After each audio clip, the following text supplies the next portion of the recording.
All right, boys and girls, welcome back, men and women too. It is Dave, the Real Music Observer, observing real music in real time for real people, just like you, just like me. All right, so not all guitar players are created equal, and not all guitar players sound the same, obviously. And when you bring in a guitar player who sounds completely different from the one who was fired from the band, you are going to get criticism. Now, I have refrained from criticizing Mike Campbell because I think he is a decent, serviceable guitar player. He's had a few incredible moments. His guitar work on Refugee is just insanely good.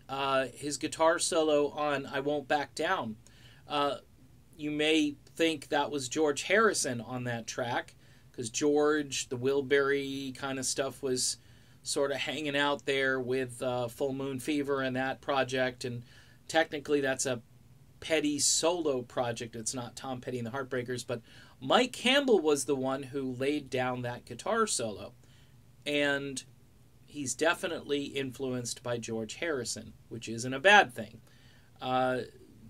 But when people who review these concerts are all like, wow, he did this tasty solo, took it in a different direction, and it was so amazing and so good, you might as well have Fleetwood Mac and the Heartbreakers. I mean, I don't understand the logic of saying that the stuff that made the sound of this band is, you hear that sound, and that sound starts when Lindsey Buckingham arrives, 1974, 1975, the first Fleetwood Mac White Album, the one that I bought as a 10-year-old, okay, up until last year's almost Fleetwood Mac album with Christine McVie. Should have been a Fleetwood Mac album.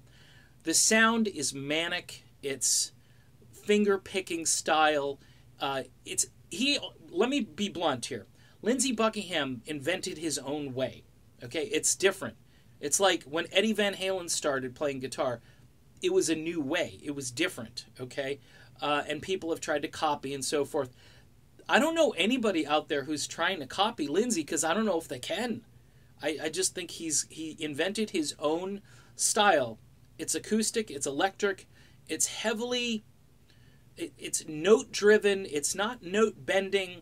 I mean, I'm not a guitarist, and I don't pretend to be one, but my ears tell me that Lindsey cannot be copied. And if he's being copied, tell me who's copying Lindsey Buckingham, okay? He invented his own sound, and then he grafted that sound into Fleetwood Mac and made them so unique. I mean, some of those, just pick an album, and you'll find some very interesting, groundbreaking guitar work. Now, Mike Campbell, again, Refugee, what a great guitar solo there. There are other places where I hear Mike Campbell, but it's a different sound. It's a more, I would call it a more traditional slide, bluesy guitar style. I mean, even Keith Richards, that kind of stuff, you can kind of hear what Mike's all about there. I'm not saying that's not unique, it's just not as unique as what Buckingham brought to the table. So again, reviewers, if you're out there reviewing, keep in mind, Buckingham invented his own guitar sound, and then he changed the sound of Fleetwood Mac. Listen to Behind the Mask. It's Fleetwood Mac, but it's very generic sounding. I mean, Billy Burnett, Rick Vito, they brought some rockabilly to the group, and it ends up genericizing, that's probably not a word, the sound of the group. And then when Lindsey comes back, Say You Will, and even on, like I said, the subsequent project, which should have been a Fleetwood Mac album, you hear a very precise guitarist who has a vision and who has a sound. And he brings that sound right back. That's why people last year said, wow, sounds a little like Tango in the Night, sounds a little here like Law and Order. It you know what I'm saying? So just keep that in mind, reviewers. You can't really compare these two guitarists. And again, Mike Campbell is a good guitarist. but Lindsey Buckingham is a more unique player.